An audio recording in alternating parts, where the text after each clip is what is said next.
Hello, everyone, and welcome to the Talent Gap Fireside Chat, where we talk about causes of and solutions to the talent gap. I'm your host, Pete Strauss, and joining me today is Greg Schaffer. He is the Principal and Advisory CISO for VCISO Services. He also runs a podcast himself, and so he is the host of the Virtual CISO Moment podcast as well. Welcome, Greg. Thanks for having me, Pete. Glad to be here. Thanks for being here. Could you give our audience a little background on yourself and your career thus far?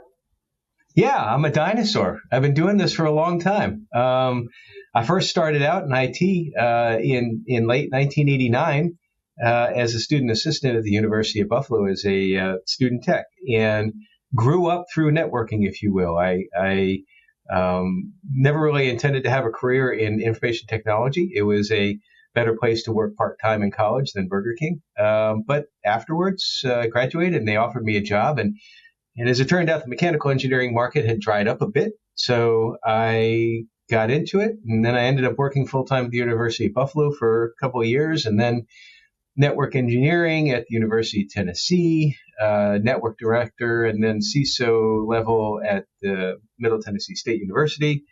First CISO for the Metropolitan Government of Nashville and Davidson County, CISO for First Bank, and then about 8 years ago, I went out on my own and did this wonderful VCISOing thing, and here I am today. Awesome. Yeah, and you were actually a multi-time CISO when you became a VCISO versus just calling yourself a VCISO, never having been a CISO. Yeah, that's the latter is CISO-ino, CISO in name, VCISO-ino, VCISO in name only, in my opinion. It's like, how can you consult for businesses if you haven't done it before? It makes no sense to me, but that's just me. Yeah, maybe we can hit on that a little bit later, but I guess, how do you view the talent gap? You know, obviously it's a pretty hackneyed term at this point, but would you say it's a real thing? And if so, what would you say it looks like? It's really amazing to see how it's evolved over time, because back in the 90s, if you were in information technology, you didn't really talk too much about it. It was really kind of a geeky, nerdy type thing, and you did it because of the passion. But then it became a thing because of this thing called the internet, and everything exploded, and it became such a prolific field and such an attractive field that you ended up having a lot of people interested, which is great and it's wonderful. But I think that we arrived at a point in no particular order of things that happened that caused the employment or talent gap. The first part being that I think a lot of people got into it for the wrong reasons. And maybe that's just me, because I came from an era where we did it for the passion and not for the money. And the money was okay then, but and then the second is this idea of we'll probably touch on this later of like thinking that you can just like do a certification and then suddenly you're here in IT and cyber. And then there's capitalism, supply and demand, and that's really, I think, where the talent gap comes into play, and the job gap, because I think that there's sort of a combination of both. Just briefly, I think there's a lot of people out there that want to do this, and I don't want to really upset anyone when I say this, so I apologize, but it's my opinion. But I think that there's a lot of people in cybersecurity and information security broader, but mainly in cyber, the technical arm of InfoSec, that really aren't that good. They went the cheap route. They went the do videos and learned how to be like run these tools and Kali and all of that without understanding the fundamentals, and also without having a really well-formed desire to be an investigator. Because particularly when you're in cybersecurity, really it's just another term for being an investigator. You're investigating things. You're trying to figure out what's going on. But a lot of these people, they just click buttons and look at alerts and think that they know. And I'm not saying that that's ubiquitous, that that's everybody out there. I don't want to have a whole bunch of people like, flaming me on LinkedIn or anything. But this is just my opinion over the years, seeing where if you were to take like the percentage of folks that I would consider quality professionals in cyber now as opposed to, say, 20 years ago, it's considerably lower. What percentage would you ballpark are what you would view as quality? To avoid that. I think I think that maybe it splits on the 50-50 line, roughly. And I have nothing to back this up, just except for things that I see on social media and people that I converse with. And I think it's also related to what is your why? Why did you do this? Because the why is the passion for investigating and for learning, as opposed to the why is because I want to earn six figures right out the gate. I think that reflects in. I think that's the true for any passion or any job, that any career field, that your passion reflects and is certainly a component of your competency in your chosen trade. And I just, so maybe that's really the issue, is where does the passion lay nowadays? Because again, I get back to the days of the 90s and the early 2000s. You did this because you did it for the love of the game, really. Yep.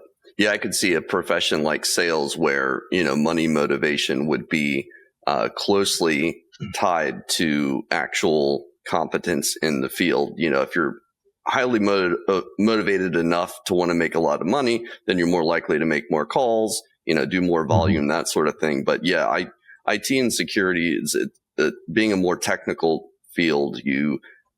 There's more analysis, there's more, lateral thinking. It's so interesting. You mentioned investigations being kind of the crux of the field. There's a term that always comes up in the DFIR folks that I talk to, investigative mindset. It's all about not just taking the first answer that you get, digging deeper, making sure that you're verifying the information that you figured is correct, that sort of thing.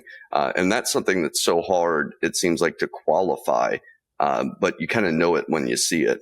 And I totally agree. There are good reasons and bad reasons for getting into the field. I lay some of the I want to make six figures at the field of some of the educational institutions, though, because they've been making these promises for years and years. Hey, there's, $3.5 million or 3.5 million unfilled jobs. There's this huge lack of people that we need in the field. What they don't say is really all of those openings are projected and they're senior level positions. There's no vast swaths of entry level jobs out there. And, we can talk if I think you had an interesting take on whether or not an entry level job in security exists. But yeah, so I guess that's kind of my view on it. We have basically what I call a talent bottleneck at the entry level or at the junior level, where there's just tens of thousands of people that want these jobs that just don't exist. And then on the other end of that, once you're into the field, you have these certain highly technical disciplines like AppSec or, niche jobs like OT security where there's just not enough people that have those skill sets. So demand is not evenly distributed. So we have basically a giant matching problem. And then we have an expectation problem where people are expecting the world out of their jobs. And then the hiring managers are expecting the world out of the candidates, So what are your thoughts on the expectation gap, I guess? Well, let's talk first about the idea about this idea about entry level cyber, and just to clarify where I'm coming from with that, I think it fundamentally comes down to the question of you can't secure what you don't really understand, and this is what I was talking about, folks that are doing more running tools as opposed to, as you said, have an investigative mindset. You don't typically become a detective in a police precinct without having served the beat for some time.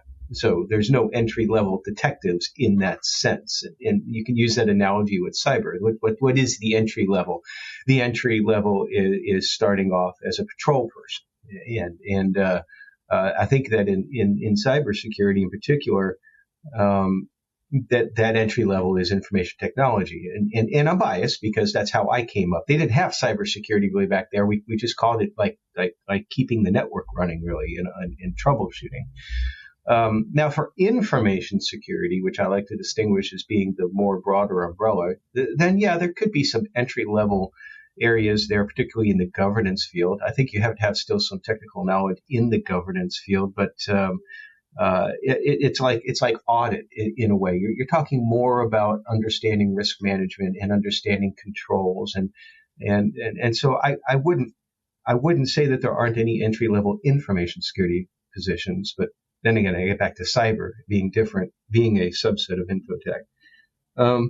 And then there's the expectations. You talk about universities and degrees and certs. So I'll start with universities and predicate that by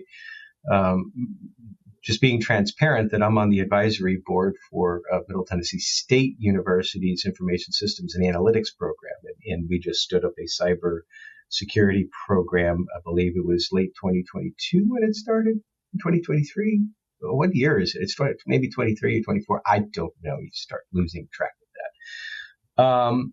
And they did it the right way. They brought in a lot of professionals out in the field and asked us questions. What are you looking for in these sorts of things? And I think we need to see that more in institutes of higher education. And they do more too to prepare. Oh gosh, what is that? There's this really famous business preparation school that they send their folks through, and I can't for the life of me remember it right now. But some universities, they'll just have you take a course, slap a degree on, and there you go. And I'm like, well, I don't know if you're really terribly prepared for it. Now, let's talk a little bit about certs for a second, because certificates are something that I hate the way that this evolved in the field. I don't know if a lot of people understand certifications were exactly that. They were being certified for what you know, what you've done. So back in the 90s, as an example, I became a Novell NetWare 312 CNE. If you don't know what that is, look it up in the archives. But what it basically was is that I've been practicing as a Novell administrator for some time, Novell being a file server environment. But I found myself ready and qualified to go ahead and sit for the exam. So the preparation, the 90% of the preparation of the exam was your work that you did. And then you got certified. You're like, okay, I've jumped through all these hoops. I've been doing this for a while. Let me get the paper to be able to explain that in one paper that says I have a lot of experience doing this, as opposed to me spending 10 minutes explaining everything about Novell CNE, Novell administration. Then the boot camps came. The idea is that you could become a Novell CNE or a Windows NT admin and all that. You go to 2 weeks, spend a few $1,000s, and boom, now you got the same set of paper, which originally was supposed to convey to recruiters and employers of your experience. But it's flipped. And now we've got this certification mill. How many certifications for cybersecurity are out there? I mean, I've seen people have posted Matrix on LinkedIn. It's like there's hundreds, and it's ridiculous.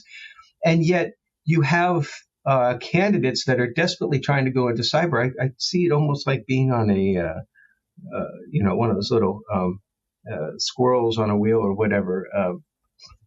Those little rodents. The hamsters. Hamster. That's the word I'm looking for. Yeah. They're little rodents.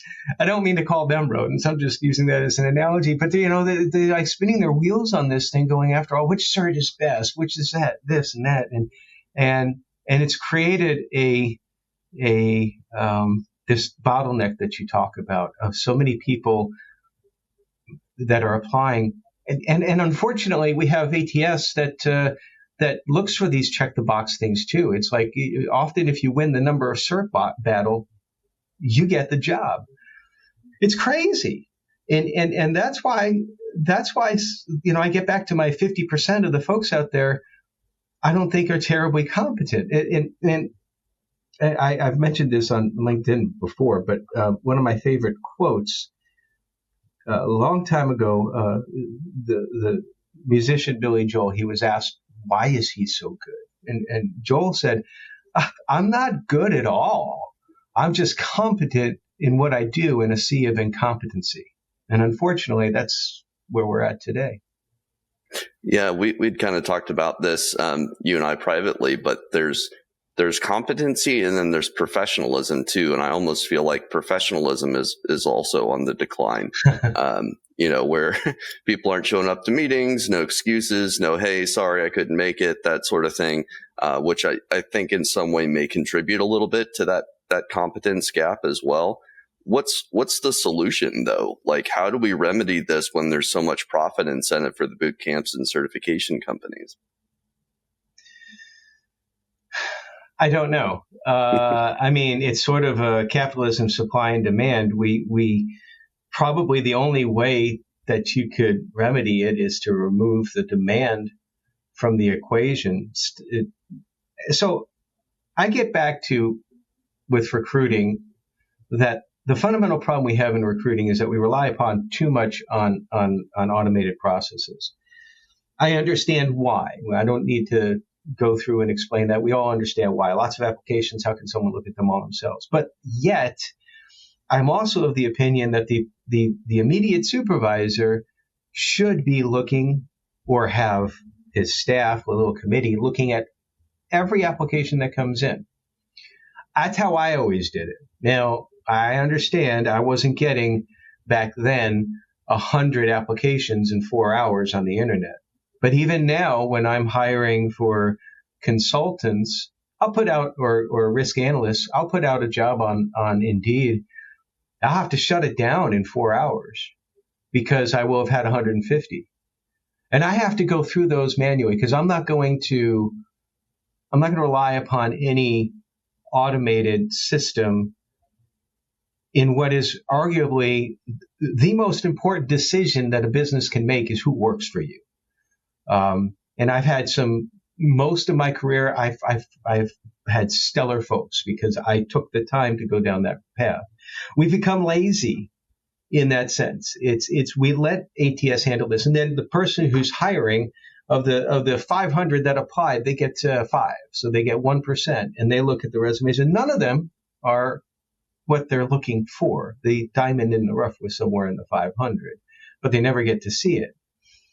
So I don't know. I mean, again, taking away the demand, my wish, and I know it's not easy to do, but my wish is that hiring managers, supervisors, stop being lazy and work it somehow or another. Put the human element back in this recruitment process and this onboarding process. Because again, I mean, I know you know these stats a lot better than I do, so I'm just going to summarize it. It costs a lot of money if you hire the wrong person. I mean, it costs on recruiting, it costs on training, and then if they leave 6 months later, you got to go do it again. And then all that time that you're without that resource and you're having to spread it among others who are now getting disincentivized. That's the right word? Kind of stumbled over that, but you know what I mean. It's like it's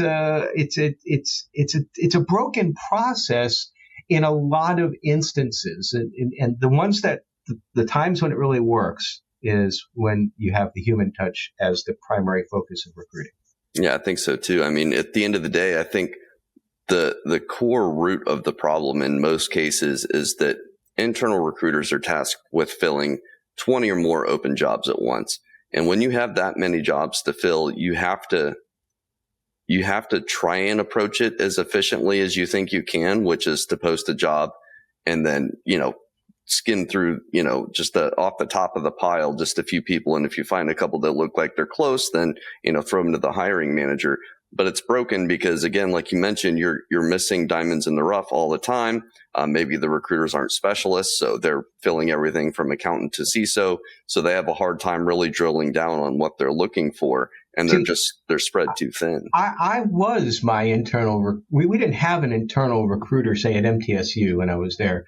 I was the internal recruiter. I knew what I wanted. I wrote the job description.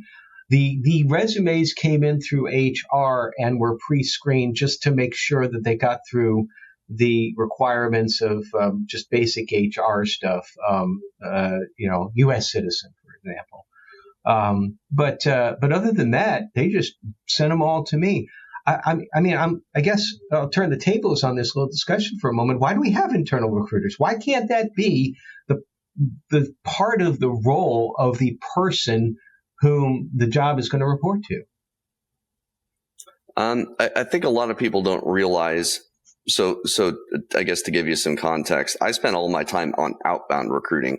I haven't posted a job in over a decade. So, I'm going out to the market. I'm, crafting a complex Boolean search string every time. I'm being very targeted in the people that I reach out to. I'm getting 20, 30% response rates. And I'm able to, instead of going through thousands of applications, I'm spending less time targeting the most ideal fits and only talking to a few people for each open job because I'm that targeted in my outreach. I think that's the ideal recruiting process. Okay. Yeah. So what we're relying on is all these inbound applications, and that's the wrong way to do it, I think. But yeah, it takes knowledge of, Boolean searching, and it takes a honed eye, I think, to recognize those diamonds in the rough. Seems like half the time I'm looking for what's not in somebody's profile on LinkedIn versus what is there. And we're not especially security people, they're very guarded about, for OPSEC reasons, what they have on their profile. In a lot of cases, it's a mostly blank profile. So you have to make some inferences as to what that person might actually be doing day to day. So, all of that to say that takes a lot of time. Do you think that if there was more an instance in larger corporate America, larger corporate global, of the internal recruiters being more of an outbound type? Or do you think that it's almost impossible to be an outbound generalist recruiter? Because to your point, well, your field, security, technology, but to have somebody that is in charge of recruiting for an entire business that has all sorts of different positions, is that something that's feasible or just really not a good idea?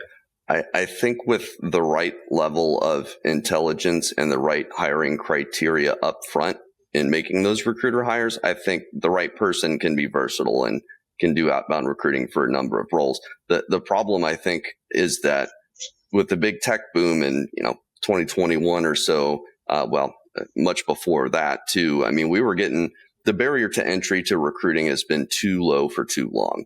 So we end up getting people that are fresh out of school. They've had no professional experience. They don't have necessarily the mindset to understand, especially. So there is no fields. entry level recruiter, right?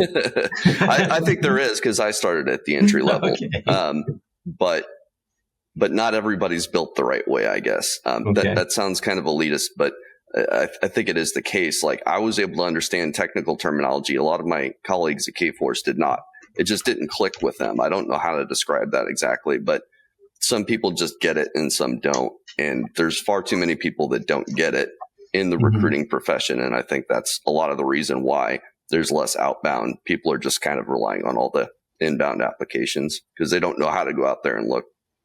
Yeah, I mean, that makes sense. But if we could get to that point where more people were able to go out and look, then that brings the human element back into the equation, which again, if we talk about the root cause about all of this, I think technology has failed us with regards to its over application of the talent management process.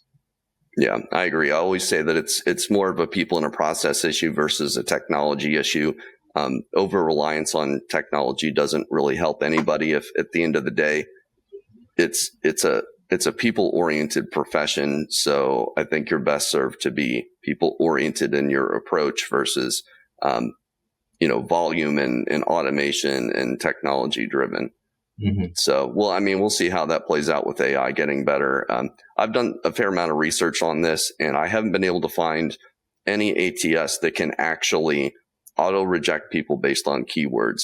I have found some that will they'll rank candidates based on keywords, but then the internal recruiter has to go in and actually view the ranked candidates. And, in effect, you could say it's auto-rejecting people because they're just skimming off the top ranked candidates off the top and talking to them and ignoring the rest.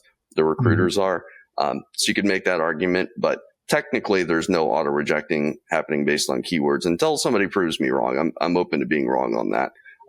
But I think there's a misconception floating around that, people are getting automated rejections in the middle of the night. There's some bot out there crawling their application for keywords and auto rejecting them. There are such things as knockout questions.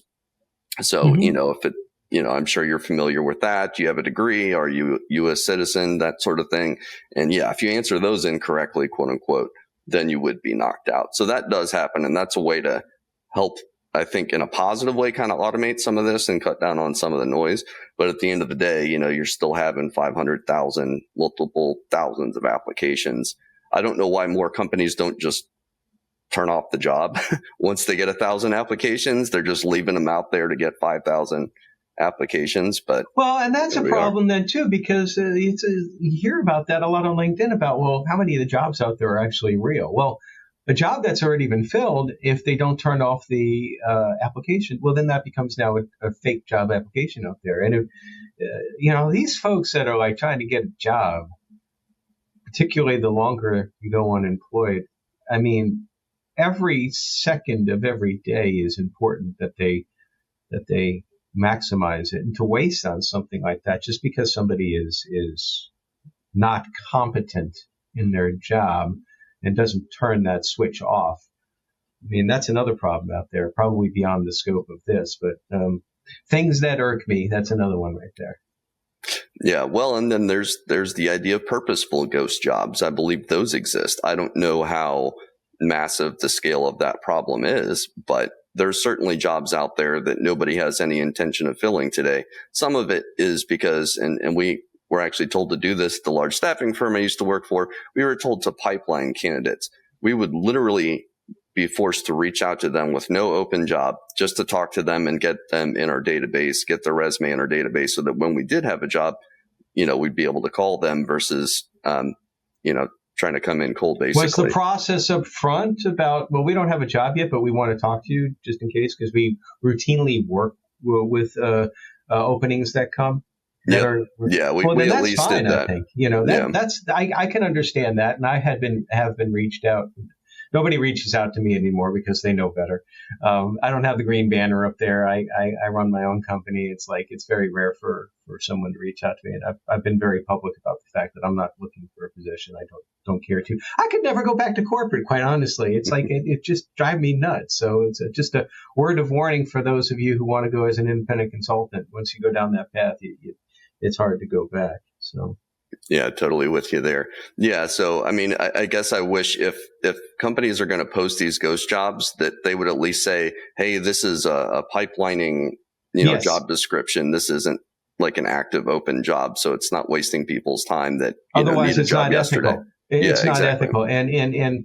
And that's another problem that we have. It's not just obviously confined to our industry as well too. It's ethics or lack thereof. And I see that. I'm dealing with one particular case right now, which I always tell people that when it's not someone that I hired, but just as an example, I always tell folks when I bring them on board, I said, I mean, for the most part, anything, I can understand anything. You make a mistake, that's fine. We all make mistakes. It's part of the learning process. But if you intentionally lie to me, you're done. I have no tolerance for unethical behavior. And I mean, I had one candidate once, I might be getting a little ahead of the game here, but I had one candidate once who, for a virtual CISO consulting position, and great on paper, great personality, great talking with. And we chatted and went through the process, was going to bring him on board, had a client lined up for him. And I just said, as part of the process, it's like, we have to do background checks because we have to protect our clients and all that. Isn't going to be any problem there. I figure we'll just get that out in the open. No problem. Go right ahead. Well, I guess there's a little bit of a difference between what no problem means and what a problem is. And so some things came back on the report, including some things about driving under the influence. This is all related, I believe, to one incident, but driving under the influence, evading police, striking, fighting, and attempted premeditated first-degree murder. And so I get back to him. I said, I just basically said, we can't bring you on board. And he said, well, it's a mistake. It was a mistaken identity. It's going through the courts. And that may and probably was true. The point, though, is that the person lied to me. If the person had just mentioned that to me up front, yeah, it might have been a deal killer, because I would have to bring that to the potential client and say, hey, how do you feel about this? This person may have some issues. I'd have to be completely transparent. But I would be willing to try to work through it. But in this particular case, I wasn't even given that opportunity. And it's funny, because I know the reaction was, because I received an email from him subsequent to the decision about all of this, and saying that, he'd be a good candidate and all that. And I don't doubt that. It's just, you missed the point. You lied to me. And I can't trust in a business that fundamentally relies upon trust. I can't trust you. I'm sorry about getting off on that tangent. No, I think that's a poignant example. And I was just thinking as you were talking, boy, trust is really everything in this field. When you're making a hiring decision, when you're working with a client. My experience on, the business development front, being a business owner myself, is it's not like cold calling doesn't work, but it's not nearly as effective if they don't already know you and trust you. I can't do it. I tried it in the beginning, cold calling. I can't do it. I'm just horrible at it. There are some things that some people are good at, and I bless them. I mean, it's wonderful, but I know this isn't a marketing podcast, but people have asked me about cold calling, and I'm like, no, it's just, if you do it, that's great. I don't think it works too well in some elements of information security, quite honestly, because again, usually if somebody needs something information or cybersecurity wise, even if it's to fill a role, they already understand why they need to fill that role. You don't have to sell them on a service or anything like that. Yeah, and they're going to ask their friends probably, who do you know? Who would you recommend? Who do you trust? Mm-hmm.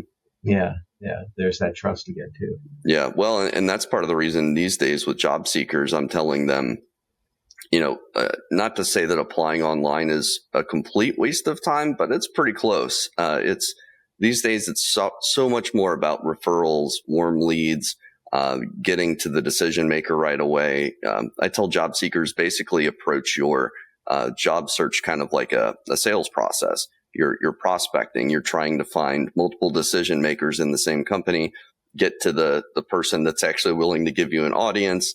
But again, that's that personal aspect. You got to have somebody make an emotional connection with you in some way to want to drag you through the rest of the process, where, obviously the recruiters have thousands of applications and that sort of thing. I agree from personal experience. Every virtual CISO that works at our firm, none of them we sourced. I mean, I haven't done an Indeed source in a while, and for that it was more for a lower level.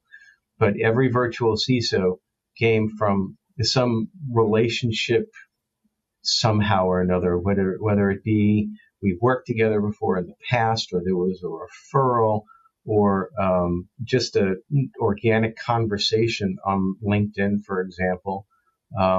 Sometimes I'll ask folks on LinkedIn, it's like, hey, I got something potentially coming up. If you or anybody who's interested, just let me know. So it's that human element there. That's a little bit more specialized, though. I mean, I'm small firm and really looking for a very special set of requirements. It doesn't translate well to the larger corporate recruiting world. Yep, makes sense. How do we, I guess, shore up kind of what you're talking about? Almost seems like a skills gap on the technical front, or like a mindset gap. How do we shore that up to get people where they need to be, competent security professionals? Is it, ongoing training? Is it just hiring the right people into the field in the first place? Any thoughts on that? I think some need to leave. I think some aren't supposed to be in the field. There's nothing wrong with that. I'm not in my field that I originally trained for. It's okay. It's like you learn. Maybe it's not the best, but for those that are in, I think anybody who is constantly investigating, like training on their own. One of my interview questions, and I stole this from a friend of mine, by the way, a colleague who works with me still. because it was his favorite interview question. He's like, tell me about your home network. And that demonstrates get back to the word passion. So I think that for folks out there, talk about differentiating factor, what's going to make you stand out. I think part of it is showing that passion. What are you doing outside of your career trying to find a job? What are you doing as far as like helping the community? Are you at least a regular member of some of the local security chapters like ISSA or ASACA or ISC2? It used to be ISC squared. It's kind of like that, that it's hard to change old habits. Folks, you know how you can tell someone is over 40? To say IC squared, because I do, but I'm not quite there yet. They put 2 spaces after a period when they're typing. No, do and that it's too. like you don't have to do that anymore because word processors killed that. But that's not going to help the folks out there as far as like we're talking about what they can do better to be better in the field. Constantly learning, but cyber. I mean, not even just InfoSec. InfoSec is broad, but even cyber is so broad now. I mean, you have so many sub-disciplines. What do you really, really want to do? I don't think being a generalist in cyber works when you're on the front end of your career. When you're on the back end with me, I'm a generalist with everything information security. I can't get into the weeds on most of the stuff because I've got people for that. I have to understand it all. But in the beginning, when you're coming up, and certainly understand the technology. If you didn't come through IT, then at least understand the technology. Really understand networking, for example, and don't just be able to rattle off like the number of hosts in a particular subnet mask. I mean, okay, that's math. But understand the reason of how you subnet, why you subnet. Understand those sorts of technical details. But the challenge is always going to be, for those that are improving themselves, how to show others. So I think something like a platform like LinkedIn, I talked about being involved. Be involved on LinkedIn and contribute to conversations. I look at that. I would imagine that most recruiters and hiring managers look at it. I want to see how you interact. I want to see what you're contributing to the field because, this is really the reason why we work is not necessarily just to earn money. It's to better society. It's what are you doing to contribute to the field? So I don't know if that really answered the question succinctly or not, but those were my rambles. Yeah, no, that's great. Strikes me as, you keep mentioning passion. To me, that seems like something that either you have it or you don't, though. Do you think passion can be developed, or is that a skill that can be practiced, or do you just kind of have it? I think it can be developed if you have that inherent idea of I'm using your words now, the investigator mindset, or the risk management mindset if you're talking more about InfoSec and governance. We don't really talk about risk management so much when we talk about cyber. But when we talk about InfoSec, that's what information security is, including cyber underneath it. It's all about managing risk. And if you can develop your risk management skills and your passion for that, like if you have a passion for managing risk in general, then that can translate over into a whole multitude of fields. If you have a passion for understanding how things work, if you're an engine tinkerer, for example, well, you can leverage that to understand how networks work. When I was hired, the only reason why I was hired was because I was an aircraft mechanic in the Air Force, and the hiring manager, who was responsible for looking at all resumes and doing all the interviews directly, he said he was a Marine drill sergeant. He had finished his service, but you never say former Marine. That's why I hesitated there. And so he said to me, you don't really have much experience, but if you can work on aircraft and follow technical orders to work on aircraft, you can do this networking stuff. What he was saying is that if you have the passion to do that, your passion can translate to doing this if you want it. Yeah. Passion almost sounds to me like a combination of interest in and care for a thing. And maybe those things separately can be developed. As you were talking, I was kind of thinking, okay, well, maybe the deeper you get into a field, the more interested in that field you become, and the more you care about that field. So maybe it is something that can be developed. But I think certainly people have varying levels of passion when they're just starting out. And it almost takes like a certain level of passion to begin, I think, to get started down the road and do what's necessary to learn enough to be competent enough to be employable. And like you said, not everybody has that. Yeah. And if your passion is just to make money, it's not going to be sustainable in the bad times. And now we're in the bad times, and we were in the good times a few years ago. And I think that's part of the problem that people are facing. That almost they feel like that they deserve to earn a certain amount of money. It's like throw that aside. I talk about the passion and all that. When I started the consulting business, my monetary goal, I wanted to earn $60,000 a year. This is in 2017. That was my goal, monetary wise. My passion was to help small and mid-sized businesses. The money, I figured, so long as I had the 60, I could eat then, I'd be okay. And that's a very low bar to set in consulting. But that's all I cared about. That's what I'm talking about as far as passion goes. And I use the term so much, what's your why? Dig in. Maybe your why is not doing this cyber stuff, but you suddenly realize that you want to be a forest ranger. I don't know why that's the first thing that came to me, although sometimes it's like I think, man, I'd love to work in nature. I've got a passion for being out there at times. That's why I was just looking out my window. So I don't know. Passion's something that can be discovered within you and cultivated, but I don't think you can start with nothing. Yeah. That's kind of the conclusion I was coming to there as well, I guess. What do we do then with the folks that maybe don't have the passion? There are only so many seats on the bus, so to speak. Maybe people have gone through a boot camp. They've been promised to make $100K in 6 months. Do we steer them to IT? Do we say, go into the trades? What do we do with all these tens of thousands of people that have been knocking on the door to be let in? I think we provide a venue for them to help them